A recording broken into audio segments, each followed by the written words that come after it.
This is the University of Minnesota Twin Cities campus. It is the largest of 5 University of Minnesota campuses, and for many years it has been the biggest college campus in the United States, with total enrollment often exceeding 60,000 students.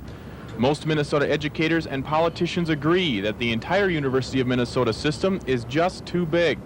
So in order to become smaller and more focused, University President Dr. Ken Keller has developed a plan that he hopes one day will make the University of Minnesota one of the top 5 public universities in the country.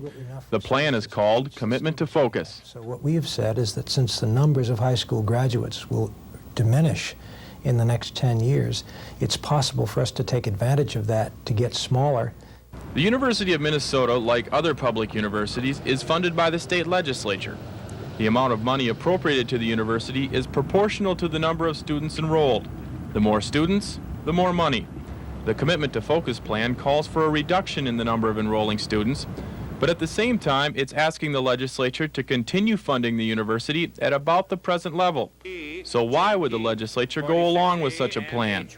Now, in order to make that more attractive to the legislature, we've also said we're going to try very hard to pick out the areas in which we can do best, the areas where we're not duplicating what's going on at other schools, and focus on those areas. That's the sense of the term focus.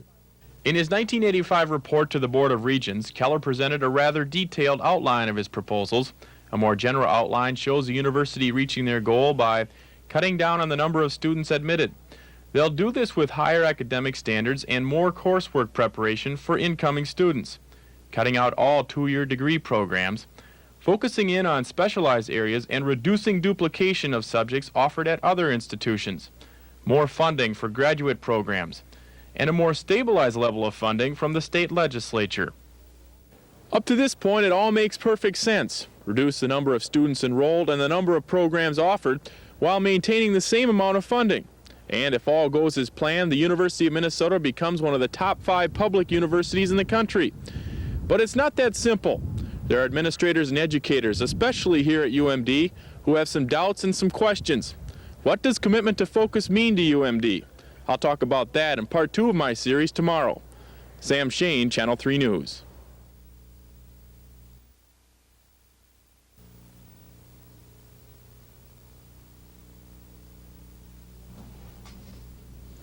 I think you need to realize that the Commitment to Focus is not something that Keller found on a tablet on a mountain someplace. It's a very political, very expedient document, because at the time when Keller was acting president, Rudy Perpich said, "You guys better figure out what the hell you're doing and get focused, or I'm going to do it for you."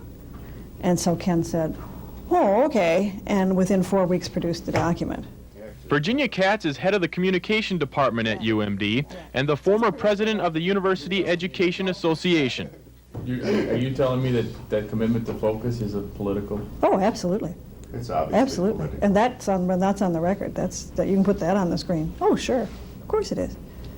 Well, what the hell else did you think it was? I talked to him Friday and he said it wasn't. Oh. Well, in the sense that almost anything that... Well, I don't think it's a political ploy unless you happen to think that quality isn't very important. The key issue is that today at the University of Minnesota, we are not doing the job that we should be doing. Maybe it's not political for him to say it's political, but I was sitting in the Board of Regents meetings when Rudy Perpich said that. And when Rudy said, "If you guys don't get focused, I'm going to do it for you." Perpich's contention was that the university was doing too many things for too many people in too diversified a manner. But isn't he right? It's spreading itself too thin, yes. If you force more students into the system than you have money to teach, then the political ploy is pretending that you've given them a good education. Whether or not Commitment to Focus was politically motivated or political in nature is obviously open for debate. But some officials here in Duluth doubt that Commitment to Focus is the cure-all plan for the entire university system. I am nervous. What worries Regent Irv Goldfein is that Commitment to Focus is calling for a reduction in the number of enrolling students, a reduction he says UMD can ill afford. Do you think that if you have an institution of 6,000 here, if you drop 1,500 students, and then Mankato picks up those 1,500 students, that you're going to get the same funding if you're in the legislature? Not on your lifetime. But many University of Minnesota Duluth faculty say that UMD has too many students for the number of instructors. I'll take a look at the numbers game and the quality of education at UMD in part 3 of my series tomorrow. Sam Shane, Channel 3 News.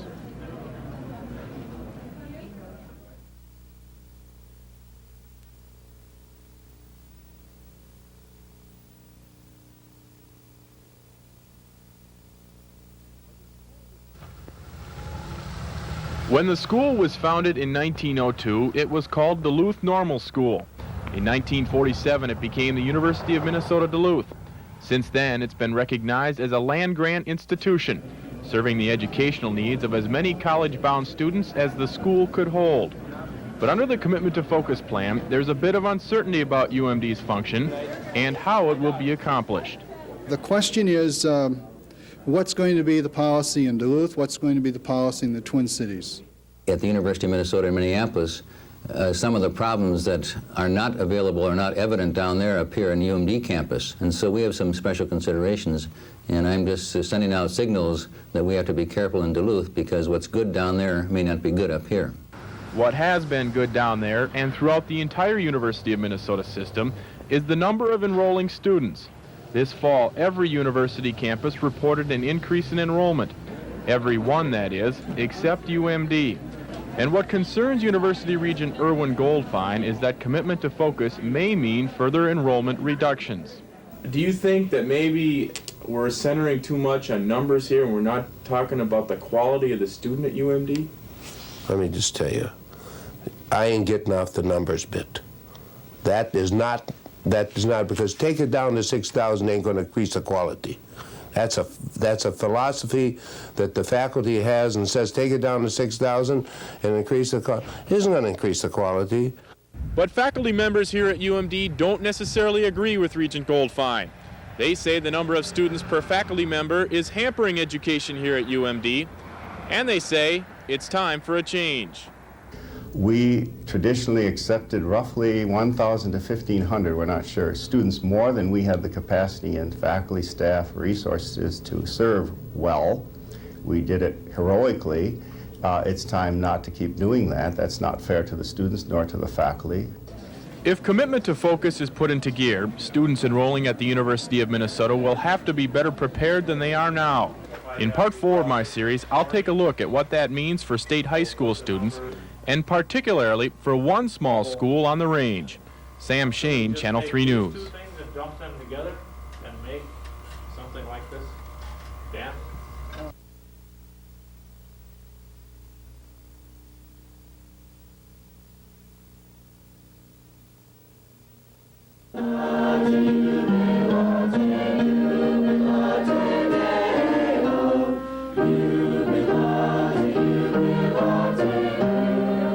Generally, that the students in northern Minnesota are going to have that higher level of education, just as students any place in the state are, or any place in the United States.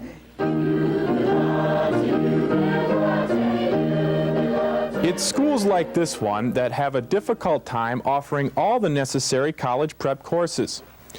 This is the library of Cook School, a school on the range. About 630 students pass through its halls each day. Some of those students have decided to go on to college, but most of the students we talked with didn't make that decision until grade 12. I never thought I was going to college before I was a senior. And then I became a senior, and now I've got to take these foreign languages and stuff like that. And I'm in a pretty hard spot now. When it comes to foreign language, most kids at Cook High School are in a pretty hard spot. With the exception of French, all foreign languages offered at Cook are through correspondence courses.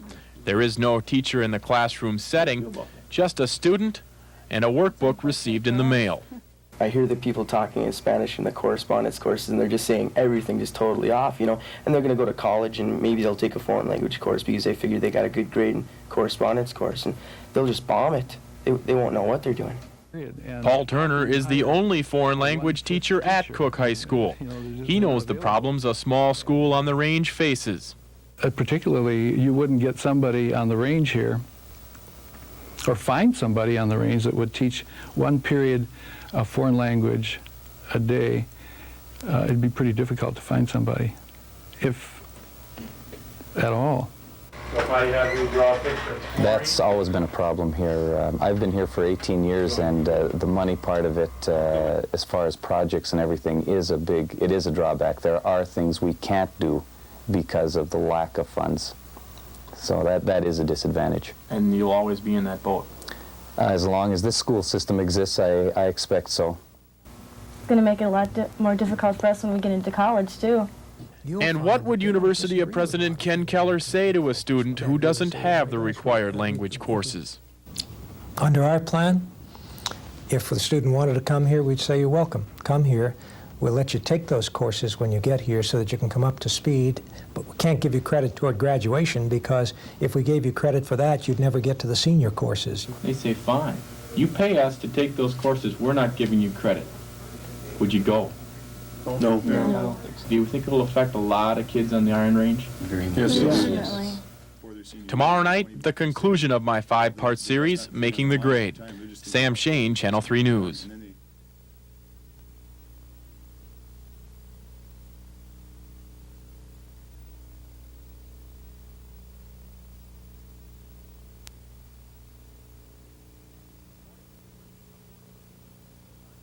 According to University of Minnesota Duluth Chancellor Dr. Robert Heller, if you're an administrator at UMD and your school is underfunded, you have 2 options. You either cut back on your own, still further, assuming that you're going to be able to maintain your present budget level, or the other alternative is to try to get additional funds to help fund the programs that you have at the present time on an adequate basis.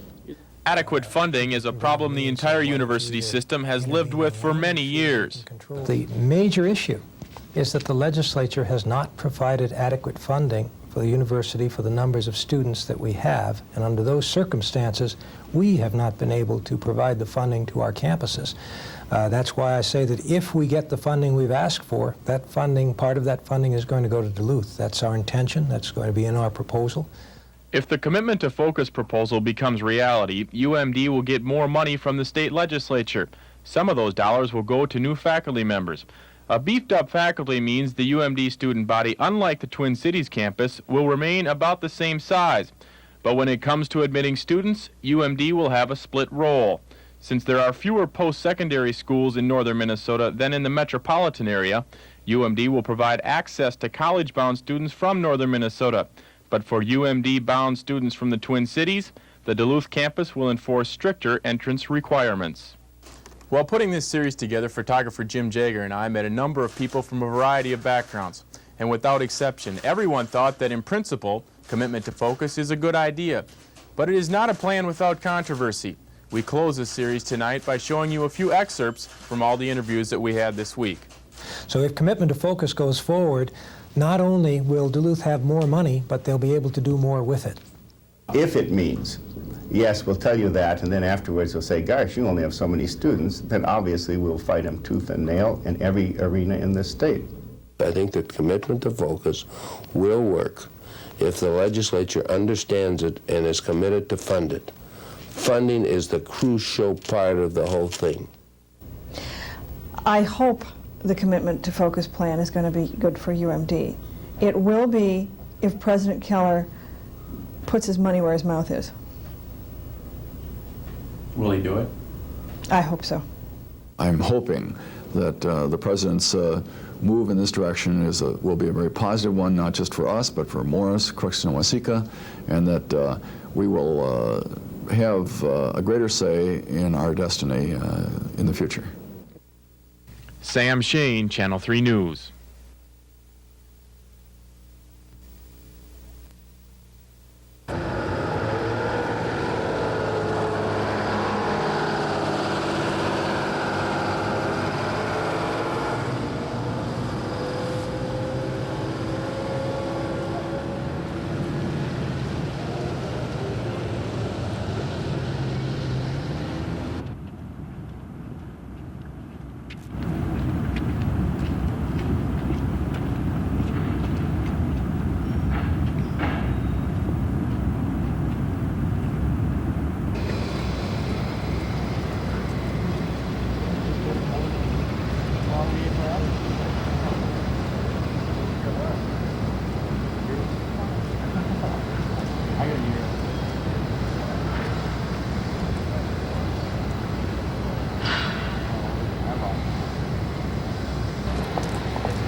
แต่ก็ได้เจอหน้าได้เรื่อง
Smile.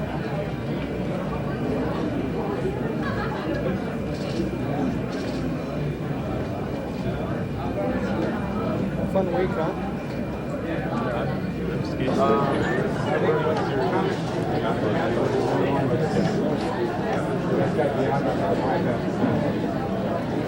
Joyce, you can be on camera? Yeah. I'll watch you tonight. I doubt it.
On the test. So if I have you draw a picture of fluorine, I will put the numbers 17 and 35 in the little square on the quiz, and you'll have to go from there. But I get those from that, so I can turn that around so that it doesn't right down. Iron is gold. These other ingredients, other materials, belong to one of these other two categories. Or atoms joined together. Now, could we just take these two things and dump them together and make something like this? Dan?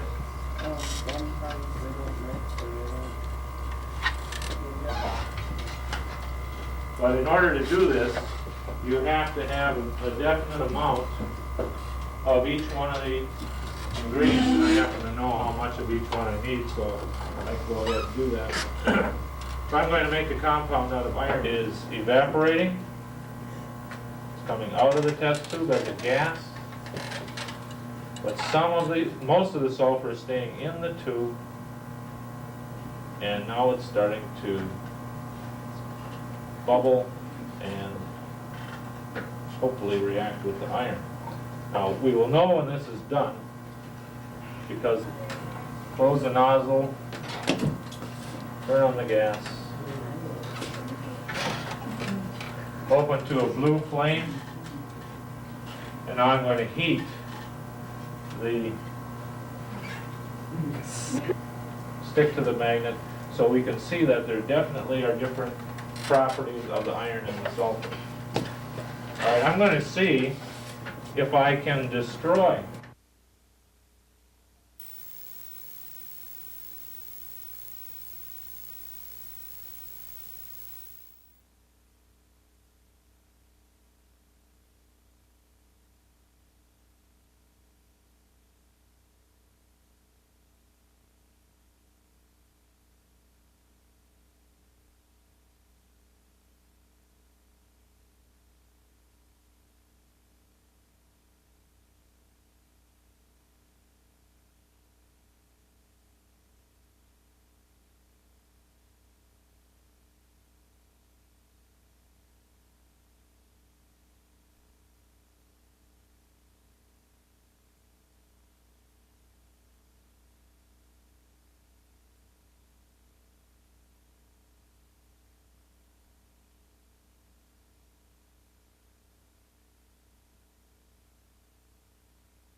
what we keep on.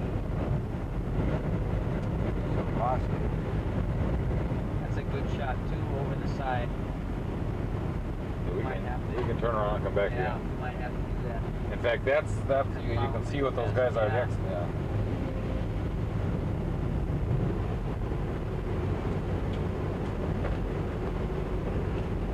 Are those susceptible having the same kind of a grade? I mean, are those going to wind up what, being about 11% grades?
The single-engine airplane slammed into Grand Lake about 1,000 feet from shore. It hit with such terrific force that it shattered the 10-inch thick ice and threw wreckage hundreds of feet from the point of impact. The family was heading to Hibbing to spend Thanksgiving with relatives. Left Crystal Airport yesterday about 11:30, and he wasn't on a flight plan.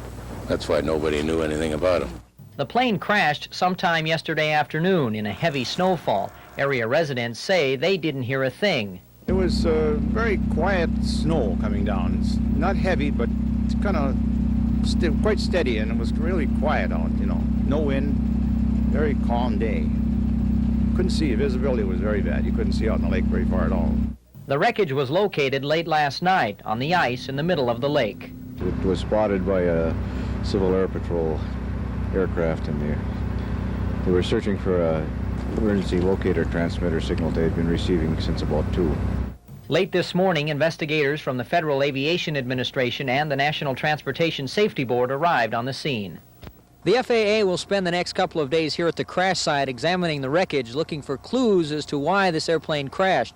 But it will be some time before they release any firm results on what caused this Piper Cherokee to slam into Grand Lake the way it did. Kurt Ludlow, Channel 3 News.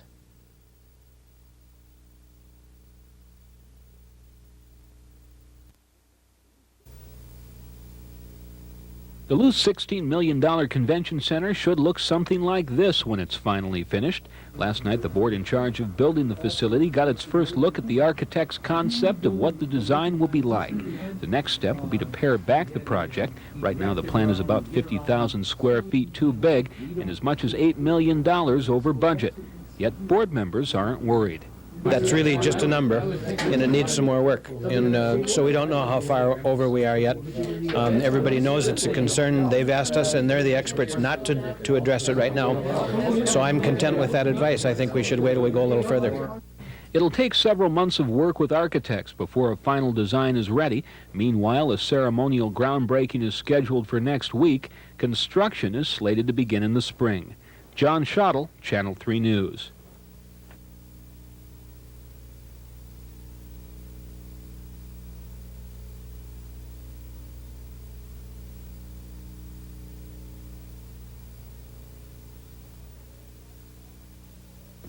What's been a way of life for over half a century is coming to an end. Safford's family-owned business has provided hundreds of Superior residents with stationery and office supplies for 60 years. All of the Saffords are gone now, except for Dorothy. She remembers running through the store as a child, the store she worked in most of her life. But now, it's time to say goodbye. Mr. Downs gave me this great offer to sell the store. And at the same time, I'd been thinking in the back of my mind about retiring at some time. So I decided this would be the time to do it. It's been a career for Dorothy, obviously, in a life. It's not only her job, but it's been her life, and I'm sure there's a lot of sentiment involved, not only with us, but with her, too. Superior businessman Bill Downs bought out the business, and his plans are to make the location into a sporting goods shop with a special flair for team sports. Dorothy admits it's a little difficult to see her neatly stacked shelves of office supplies being replaced with athletic gear, but she says there's a need for change, and the incoming business is handling the takeover with care. I'm happy that they're coming in. I think it'll be a great opportunity for them and also for Superior. I think it's a great opportunity for me, too. I wanted to travel for some time, and so I plan on doing that and then just take it as it comes, day by day. It's got to be hard on her just to see us coming in and making changes. Dorothy Safford says in one respect she is very sorry to see the store go, but on the other hand she says not only will it give some area people a start in a new business, it will give her time to do some of the things she's always wanted to do. In Superior, KDLH Channel 3 News.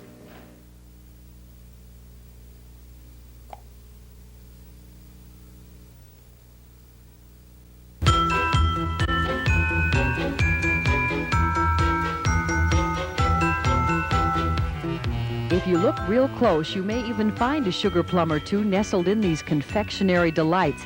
The art of gingerbread baking and decorating has reached a new high at Glensheen Mansion in Duluth. These creations are part of a contest. We were interested in seeing, first of all, if people would be interested in helping us decorate Glensheen, because once the contest is over, the winning entries will be on display at Glensheen. And then we were also interested in doing something a little bit different. The contest had 14 entries. The rules were simple: amateur bakers only, and anything visible must be edible. Creativity runs high. Shredded wheat cereal becomes roof thatching. Candy fruit slices become ornate stained glass. The walls, of course, are gingerbread. Everything is held together with frosting. Lots and lots of frosting. Some of the designs seem to defy gravity. Others feature painstaking detail. One lady said that it took her 8 days to create her house. One lady said she couldn't estimate the number of hours she spent on it, except it took lots and lots of time. One person said they spent about 80 hours on it. The contest winners will be announced this Sunday at Glensheen. The first prize is a dinner for 20 at the mansion. Michelle Lee, Channel 3 News.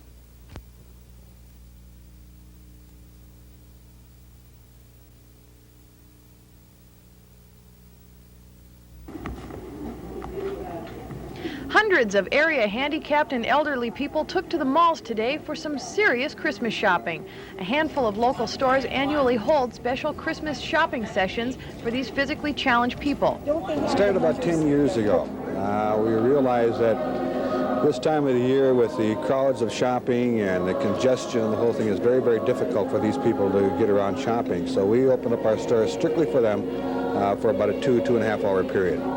The elderly and handicapped people don't take this shopping day sitting down. They love it. Oh, this was wonderful. The stores that participate pull out all the stops for these people. They offer special personal service and a number of complimentary shopping aids. Most store managers admit this unique shopping service isn't a big money maker, but just to see how happy the people are makes up for any lost revenue. We were all looking forward to today when the bus came to pick us up. The elderly and handicapped people say today makes getting ready for the holiday season much easier for them, and store clerks say days like today put the idea of Christmas back into perspective. Katie O'Keefe, Channel 3 News.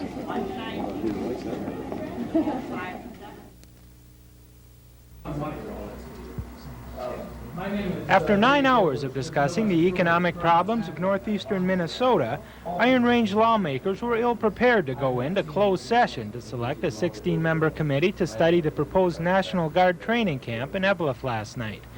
A small group representing North Guard, a citizens group opposing the plant, was also protesting the closed-door policy for selecting the committee, even though they had been assured the committee would be equally balanced with camp supporters and opponents. It seems to me that the Iron Range delegation is asserting the fact that they're the ones that are in charge. They're the bosses, and that we have no real voice in this at all, and that worries me. Lawmakers said they only wanted to close the meetings to allow for a more open dialogue about each of the 108 applicants. Other legislators appeared to feel pressured by the Northgard delegation. I don't intend in any way, shape, or form to make this a forum for some individual who's desirous of going out and doing some hocus pocus to get my support, very frankly. You're missing the boat completely, Dave. Bill, I think you have a dual mission. At that point, Committee Chairman Joe Begich ended the discussion without even beginning the selection process. That's being done on a more low-keyed basis today and will be completed tomorrow, leaving Northgard members wondering what happened. I think you can pretty well tell by the attitude of the range delegation that they're really not going to honor the request made by Northgard, even though along the way Dougie has told us that Northgard would have representation, and we understood that we could pick our own. The names of the 16 people selected to the committee will be announced tomorrow by State Senator Doug Johnson. More discussions are likely to follow. Jeff Potts, Channel 3 News.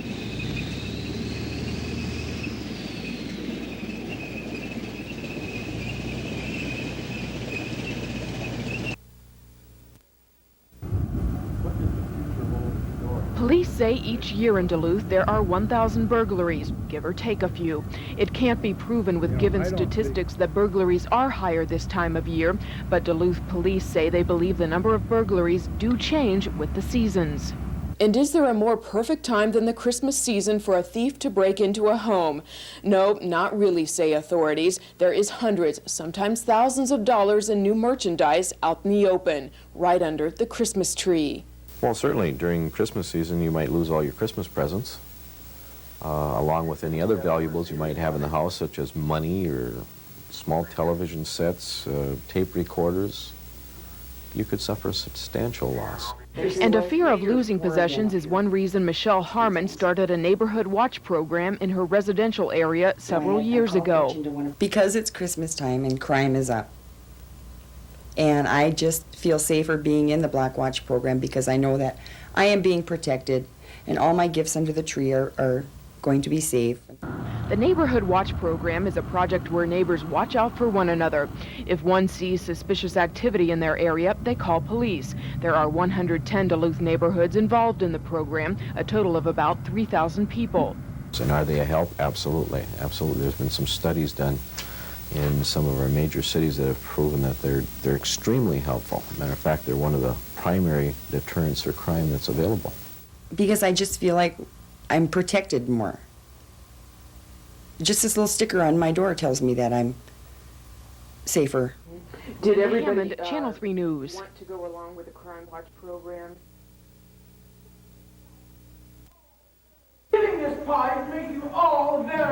Rehearsals began around Halloween, so you might say that these young people traded one costume for another during the past month in order to bring Babes in Toyland to life. It's the classic tale of Mother Gooseland goes to Toyland with your favorite Mother Gooseland characters like Mary Mary Quite Contrary, Little Bo Peep, Red Riding Hood, and their adventures in Toyland. Theater for the Young at the Fitkers Spirit of the North facility was started by a group of individuals interested in providing a theater experience for children. One of the philosophies of Theater for the Young is that the young people should have an active hand in the whole process of theater. And so, yeah, the kids are down there putting their makeup on tonight and learning how to put it on, and we've got a really nice cartoon-like feeling for the show. There are 34 in the cast, ranging in age from 5 to 17. The show opens tomorrow night and runs through this weekend and again next weekend. There is a lot of singing and dancing and a good deal of hard work put in by these dedicated kids who are all very excited about presenting Babes in Toyland. Debbie Nerby for Channel 3 News. No, you stay here and help Mary. We'll see that old Barnaby doesn't get her. If she can escape no other way, tell her to follow me to Toyland. Don't forget, we want...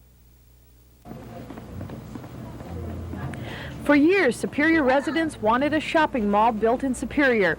6 years ago, they got their wish when the Mariner Mall was built. Most shoppers we spoke with today were pleased with the mall, and they say they love the shops. We always stop here. Wonderful. I like it. There's more than one store, and you don't have to be out in the cold wind. That's what's nice. It's easy shopping, easy parking. I think they got a nice selection of stores here. Easy to park at and easy to shop at. That's the motto here at the Mariner Mall. But the Christmas shopping season is in full swing, and there's still a lot of parking places and not many shoppers. Yet, mall officials say things are going great. Oh, I think the future is very, very optimistic, basically because for some reason it took a long time for the attitudes of the people in the area to change about where they should shop. And now I think they've discovered that it is a very comfortable mall to shop in. Mall officials insist the mall is doing a record business, but there are still 9 vacant spots for shops in the mall. We're a little bit picky on who we put in. I guess we could have 6 or 7 restaurants in here if we wanted, but we don't want that. And we are selective in what stores we put in, so we do get a good variety. It's good for the tenants and it's good for the consumer. The mall manager says the reason things may have gone slow in the beginning for the mall is because Superior residents had to learn to change their shopping habits. And he says the change is coming. In Superior, Katie O'Keefe, Channel 3 News.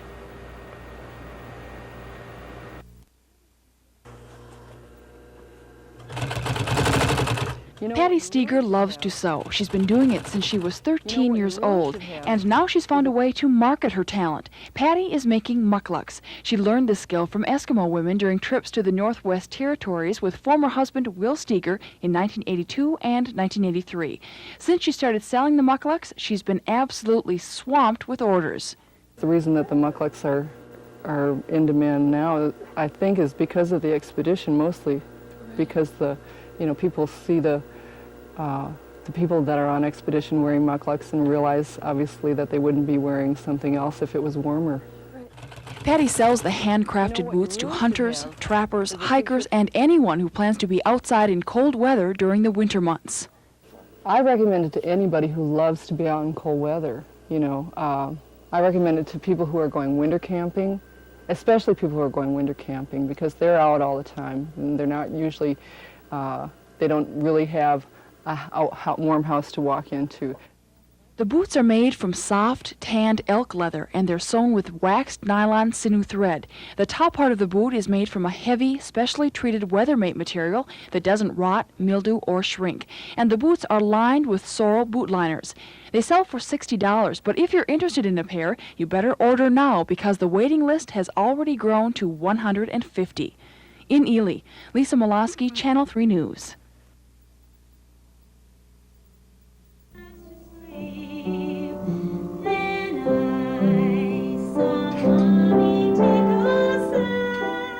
Their first assignment started at noon, and they finished at 6 tonight. In between, Mike Schmidt shot at least a dozen rolls of film, and Linda Vanderwerf talked to hundreds of people. It's all for a day in the history of the range, a special edition to the Mesabi Daily News. It's been in the works, I would say, a couple of months now, as far as getting the idea together itself. The real heavy-duty planning for this day itself, December 1st, has probably been about 4 weeks. Bill Hanna is editor of the Mesabi Daily News, and he's the man who did all the organizing for today's activity. He got the idea from a similar special edition he worked on for a paper in New Mexico. Bill organized his 10 reporters and photographers into groups of 2, and by midnight tonight, they'll probably have worked at least 18 hours, although they're scheduled to be out on the street for only 6. Linda and Mike stopped in at the 85th birthday party for Alfred Finney. He and his 84-year-old wife have been married 40 years. They also stopped in at a senior citizens bowling activity. About 100 senior citizens gather at the Plaza Bowl every Monday for about 2 hours to bowl and socialize. And we left Linda and Mike at James Madison Elementary School, where they were shooting pictures of second graders making things for Christmas. The record of what the photographers and reporters saw today will be put together over the next couple of months here at the Mesabi Daily News. It will then be put into a special 100-page special edition, which will come out at the end of February. In Virginia, Lisa Molaski, Channel 3 News.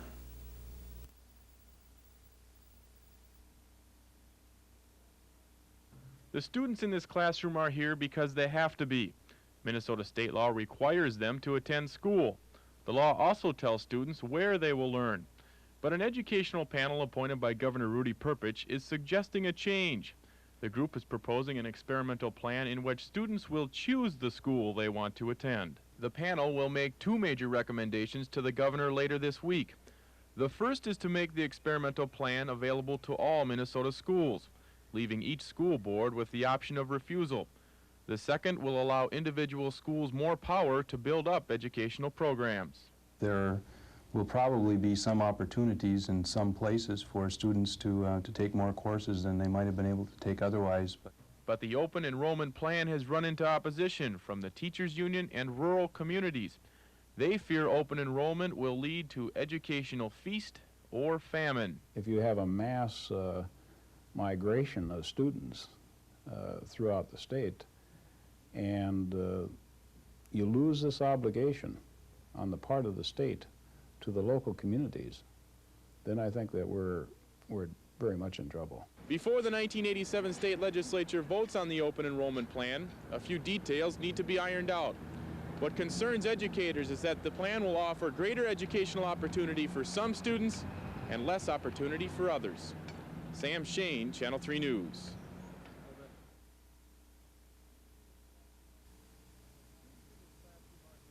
The students in this classroom are here because they have to be. Minnesota state law requires them to attend school. The law also tells students where they will learn. But an educational panel appointed by Governor Rudy Perpich is suggesting a change. The group is proposing an experimental plan in which students will choose the school they want to attend. The panel will make two major recommendations to the governor later this week. The first is to make the experimental plan available to all Minnesota schools, leaving each school board with the option of refusal. The second will allow individual schools more power to build up educational programs. There will probably be some opportunities in some places for students to take more courses than they might have been able to take otherwise. But the open enrollment plan has run into opposition from the teachers union and rural communities. They fear open enrollment will lead to educational feast or famine. If you have a mass migration of students throughout the state, and you lose this obligation on the part of the state to the local communities, then I think that we're very much in trouble. Before the 1987 state legislature votes on the open enrollment plan, a few details need to be ironed out. What concerns educators is that the plan will offer greater educational opportunity for some students and less opportunity for others. Sam Shane, Channel 3 News.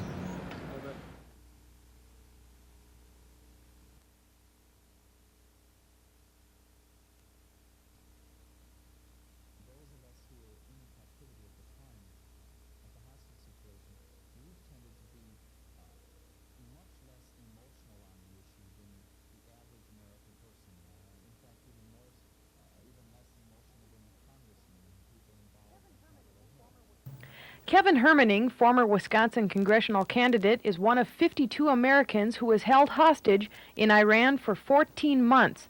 While some people think a former hostage would be very hostile toward Iran, Hermaning feels America's foreign policy with Iran is correct. Well, I'd like to see our country establish some better relations with Iran. I've been saying that for 6 years, even during the time that we were in captivity. We have to keep those lines of communication open, those lines of dialogue. And you're not going to get the hostages free from Beirut unless you have that communication going. Hermaning disagrees with the idea that the arms exchange was a deal with the Contras. He says if that were the case, America would have seen some hostages by now. But he agrees the details of the arms deal should be made public. Find out precisely what occurred. But as much as possible, trying to keep the emotion out of it. Hermaning thinks America's negative feelings about Iran are unjust. After all, he says, it was the Ayatollah who held him and 51 others hostage, not the people of Iran. Katie O'Keefe, Channel 3 News.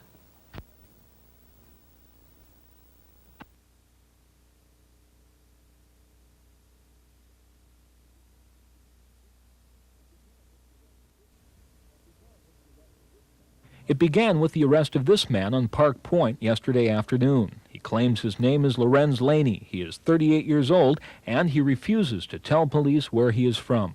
He is now being held in the St. Louis County Jail, charged in what police are calling a conspiracy to deprive parents of their rights. Officials are reluctant to release any more details about the case because they say Laney isn't cooperating with them, and they still aren't sure what the facts are. However, Police Chief Eli Militich has told Channel 3 News that Laney was involved as some kind of a recruiter in a Central American organization. Channel 3 News has also learned that Laney was planning to take a set of 9-year-old twin girls to Guatemala today. Nobody knows how Laney planned to use the children once he got them in Central America. But to understand how he acquired them, we need to take a look at events that occurred at this Duluth hotel about 2 weeks ago.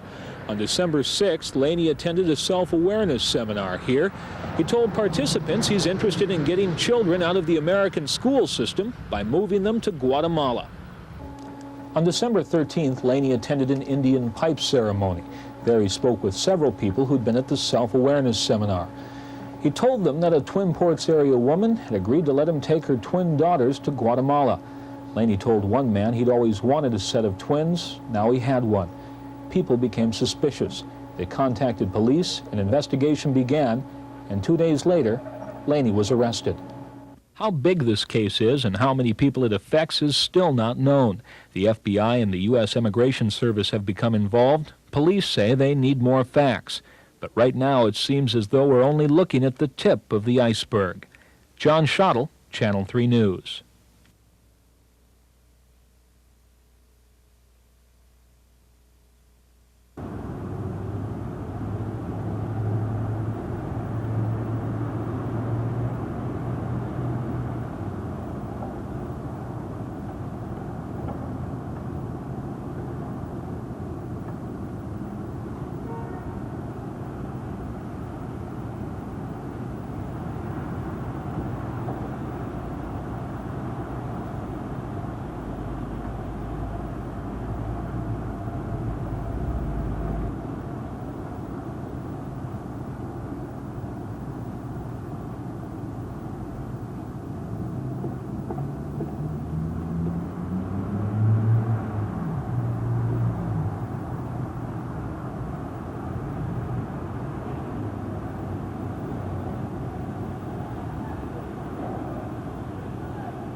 This parking ramp is crooked or that skywalker is one of the two.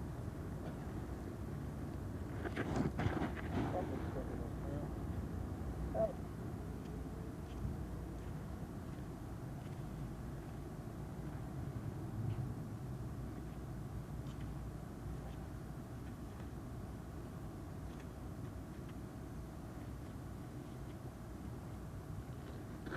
Gotta love it.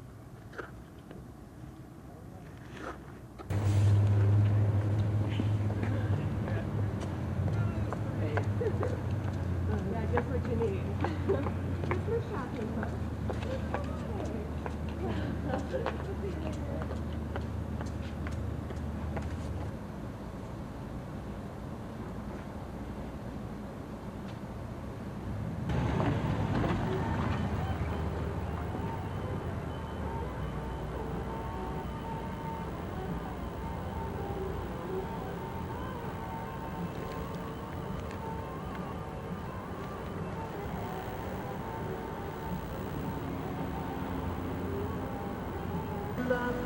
The days that I keep, you got to